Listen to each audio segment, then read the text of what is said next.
Bienvenidos a nuestra cátedra Estudio del Pensamiento del Comandante Supremo Hugo Chávez, por TVFAN, ejemplo de unión cívico-militar, desde la Universidad Militar Bolivariana de Venezuela. Y hoy tenemos un tema muy importante, un tema estratégico. De más está decirle a nuestro pueblo que lo hemos considerado estratégico y vital para la patria de Bolívar, de Chávez y de nuestro pueblo en libertad, en igualdad y en justicia social. Podemos destacar que hoy tenemos como costumbre traer un experto, un invitado, una invitada muy especial que es conocedora del tema. Tenemos a la magíster en gas Eileen, nos visita desde el estado Zulia como invitada, y que vamos a estar en familia chavista, en familia bolivariana, en familia patriota, igualmente en compañía del doctor Luis Constantini, instructor de la cátedra Estudio del Pensamiento del Comandante Supremo Hugo Chávez y experto en seguridad de la nación. Podemos destacar que vamos a estar detallando y conociendo el sexto motor de la estrategia presidencial de nuestro comandante Nicolás Maduro, nuestro presidente y comandante jefe Nicolás Maduro, el sexto motor que tiene que ver no solamente con hidrocarburos, con derivados del petróleo, sino petroquímico, específicamente las potencialidades gasíferas. Y debemos recordar que el gas como producto natural, como compuesto orgánico, producto de la descomposición de todas y aquellas sustancias que se encuentran bajo el suelo, bajo la roca, nuestro gas, o bajo el mar, nuestro gas es natural, rico en hidrógeno, rico en carbono, y puede ser utilizado como combustible, como productor de energía. Ya en la antigüedad, hace unos 200 años aproximadamente, ya el gas comenzaba a ser conocido en Europa. Pero es a finales de los años 1800 cuando ya se explota comercialmente, iniciando en España, en la península ibérica y en Inglaterra. Y bueno, nuestra experta invitada nos va a dar los detalles de esa breve reseña histórica de lo que es el gas natural en el mundo dentro de la industria de la petroquímica. Bienvenida, Eileen. Bueno, muchas gracias. Sí, como lo está diciendo mi general Nerio, a partir de que nuestro comandante supremo tomó, ¿verdad?, el gobierno venezolano, una de las primeras políticas de nuestro presidente Hugo Chávez en aquel entonces fue darle el valor a ese recurso no renovable que tenemos. Y aquí traigo la Ley Orgánica de Hidrocarburos Gaseosos que fue promulgada por nuestro presidente supremo, el gigante Hugo Rafael Chávez Fría. A partir de 1999, ¿verdad?, el presidente Hugo Rafael Chávez Fría promulgó esta ley en beneficio de dar una mejor explotación a los yacimientos gasíferos, una mejor conservación y uso racional. Por eso, hoy en día, la industria petrolera, tenemos grandes instalaciones, tenemos grandes proyectos, tenemos unas reservas bastante grandes que esas nos pueden durar hasta más de 111 años de producción. Hoy en día sabemos que la industria petroquímica abarca un gran campo. A partir del gas sacamos el cloro, la soda, tenemos para fabricar plástico, para fabricar sale la urea, el amoníaco, lo utilizamos como fertilizante para nuestras cosechas, para nuestros alimentos, para nuestro pueblo. El cloro también se utiliza para las piscinas. En el campo de plástico tenemos la parte farmacéutica, la industria farmacéutica, la textil, la química, la de fertilizante, entre otros. O sea, el campo del gas es muy amplio. También a nivel de energía para la calefacción, para el combustible, tenemos el GNV, que es gas natural vehicular. Todo esto lo impulsó nuestro comandante. Y es muy importante lo que tú estás señalando, que es el uso doméstico, el uso industrial, el uso local y las grandes potencialidades que tenemos con esta industria petroquímica para la exportación, específicamente el gas, y para nuestro futuro. Es importante saber igualmente que el proceso histórico que derivó en esta novísima ley, donde el gas anteriormente en Venezuela por más de 100 años fue quemado, fue usado para nada, simplemente para ser quemado y mantener una explotación petrolera. Hemos hecho un cambio cultural, podemos decir, no solamente con la ley, sino es el comandante supremo Hugo Chávez quien en revolución lanza esos proyectos de la utilización del gas doméstico para el desarrollo como energía. También podemos decir que con el gas podemos mover nuestros vehículos, podemos mover turbinas para generar calor, para generar energía eléctrica, y una cosa muy importante, que es pensar en las grandes reservas de gas que tenemos para lograr conformar un gran potencial para exportar. Se hablaba también de que habíamos desarrollado y estábamos desarrollando un gasoducto transoceánico, es decir, que fuese del Pacífico al Atlántico. En ese orden de ideas, esos proyectos, en cómo están esos proyectos actualmente, esos sueños de llevar gas a todo el Caribe y a toda Sudamérica. Sí, bueno, los proyectos van pues avanzando, en avance. Como usted lo estaba diciendo, anteriormente las transnacionales o las empresas que teníamos produciendo nuestros yacimientos, las instalaciones fueron únicamente para producción de petróleo. No tenían ese poder de recolección y de manejo del gas. Y como usted lo decía, lo arrojaban a la atmósfera, lo quemaban, lo venteaban. Hoy en día hay proyectos grandísimos de recolección por las empresas mixtas, ¿verdad? Tenemos un proyecto muy grande de Petrocabima para la recolección del gas de quema. Y ahora, hoy, en Revolución, podemos decir que el valor del gas es estratégico para nuestra patria, para nuestra nación, para nuestro continente. Bueno, y con ese orden de ideas, dentro del pensamiento geoestratégico, geoeconómico y geopolítico de nuestro comandante en jefe Nicolás Maduro, el séptimo motor petroquímico, específicamente el gas. Ya regresamos por TV Fan, ejemplo de unión cívico-militar. Hoy, una extraordinaria clase que estamos dando, este motor petroquímico, futuro y cultura del pueblo bolivariano y revolucionario de Venezuela. En séptimo lugar, el motor de petroquímica. De un conjunto de iniciativas para estabilizar el mercado. Estabilizando el mercado, deben saber en el mundo que estabilizar el mercado petrolero, además de permitir el funcionamiento de la economía sin los vaivenes de la subida y baja abrupta del energético fundamental del mundo, deben saber que tiene mucho que ver con la estabilidad financiera de la banca mundial. A veces este elemento lo desaparecen del análisis. Ya de por sí la economía mundial ha sido muy afectada en las épocas en que el petróleo sufre caídas abruptas y subidas repentinas también abruptas.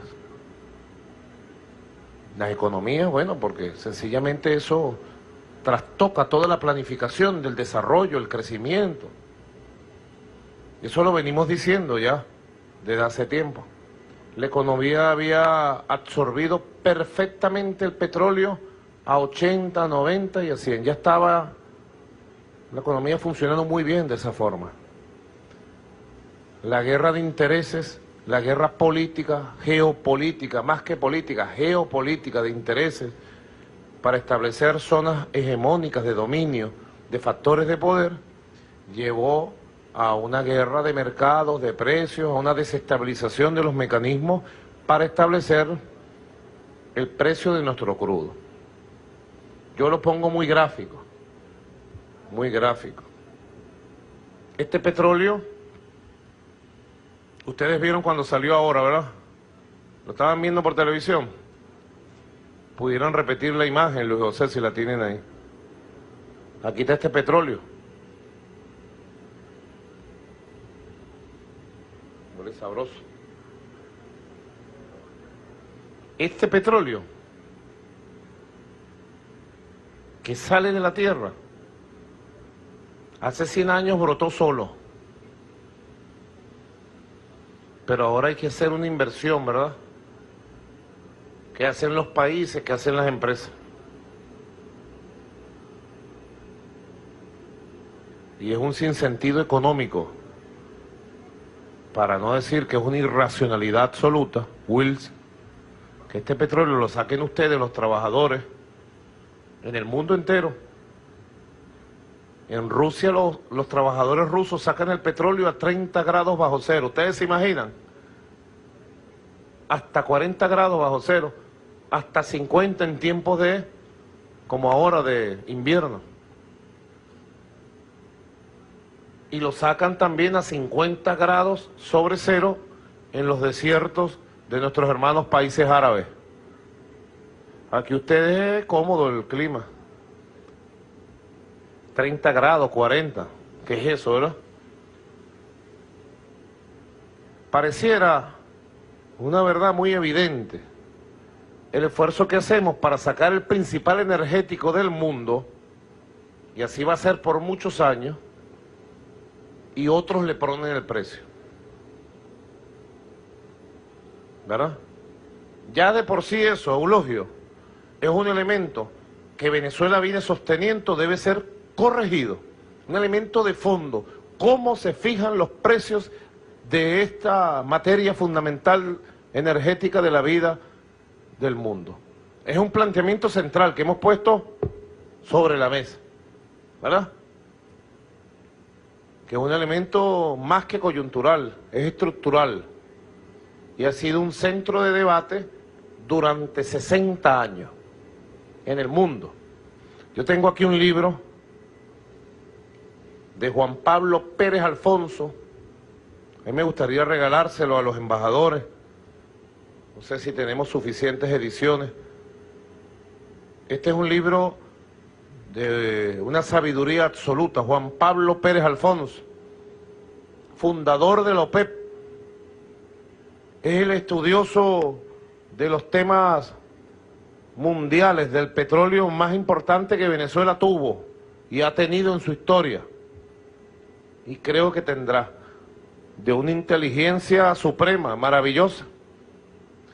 Escribió este libro hundiéndonos en el excremento del diablo. Él llamaba el petróleo el excremento del diablo, que había caído sobre Venezuela como una maldición, producto del modelo que se le impuso a Venezuela. Pero más allá de eso, que sería un debate de los venezolanos, el tema del modelo que se nos impuso, ¿verdad? Y luego cómo nos liberamos de ese modelo, pero nos quedamos con el rentismo. Más allá de eso está los temas, cómo los aborda él, Eulogio, cómo aborda en su época los temas del desarrollo del mercado petrolero, de su estabilidad, y de por qué nace la OPEP, para buscar la estabilidad y la justicia en la fijación de los precios en los distintos mercados del mundo. Y eso es un tema clave. Si ese tema ya es importante, querido embajador, embajadores, si el tema del petróleo y su estabilidad ya es importante, y generar nuevas alianzas, nuevas fórmulas, como las estamos generando, para su estabilidad con los gigantes. ¿Cuáles son los 3 gigantes hoy de la producción petrolera del mundo? Arabia Saudita, Rusia, ¿y quién más? Los Estados Unidos de Norteamérica. Ahora, Estados Unidos ha conseguido una importante reserva con métodos llamados de fracturación, de fracking, que son altamente destructivos y contaminantes. Y los Estados Unidos han jugado con el aumento de su producción petrolera para sus intereses geopolíticos. Y lo ha logrado, porque si no el petróleo no estuviera en 20 y pico. en 25, o hubiera llegado a 21 hace una semana, ¿verdad? Entonces, hace falta una nueva fórmula para estabilizar esto, el petróleo. Yo soy optimista, a pesar de los embates y los golpes que recibimos, de que lo vamos a lograr de manera sostenida. No es que lo vamos a lograr para una semana, 15 días, un mes, y luego otra vez para el piso. No, lo vamos a lograr de manera sostenida.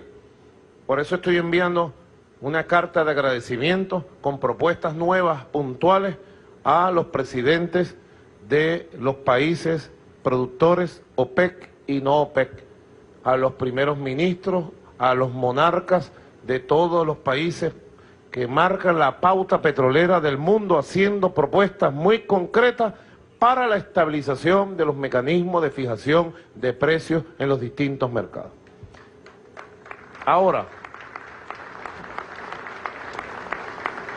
hay un elemento más que yo quiero sumar y pedirle además un comentario, que Eulogio aproveche esta oportunidad para informar a nuestro pueblo, al mundo, y pedir su comentario siempre certero, sólidamente certero. Esto afecta también los mercados financieros. En primer lugar de los Estados Unidos, y lo están tapando. Todos los mercados financieros de seguro y de reaseguro están quebrando decenas de empresas en los Estados Unidos dedicados al fracking, y detrás de la quiebra de esas empresas se van a traer el sistema financiero estadounidense completo. Nosotros lo advertimos a tiempo, pero parece que privan más los intereses geopolíticos mundiales que el interés de la estabilidad mundial, económica, financiera. Así es la vida, ese es el mundo real. Pero también esto viene afectando, porque ha afectado los inmensos flujos de divisas que manejaba la industria petrolera y los países petroleros, que eran sustento de la banca, las finanzas y los sistemas de seguro del mundo. El año pasado, me decía Eulogio, en inversiones, ¿verdad? El año pasado se perdieron en inversiones, y saquen la cuenta los especialistas, 300.000 millones de dólares en la economía, en la banca y las finanzas del mundo.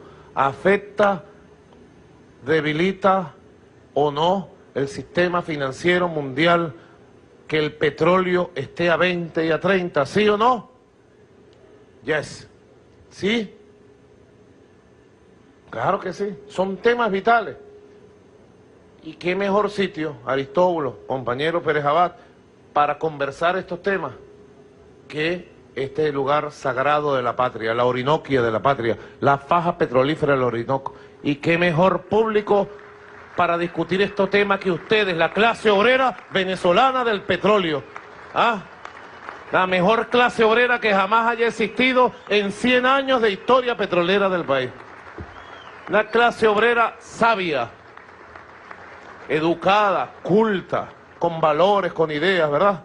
Yo le doy la palabra a cualquiera aquí, hago así, le doy la palabra, señores embajadores, y cualquiera de estos trabajadores y estas trabajadoras tiene una opinión sostenida sobre los procesos de trabajo, producción, exportación y sobre los mercados, ¿verdad?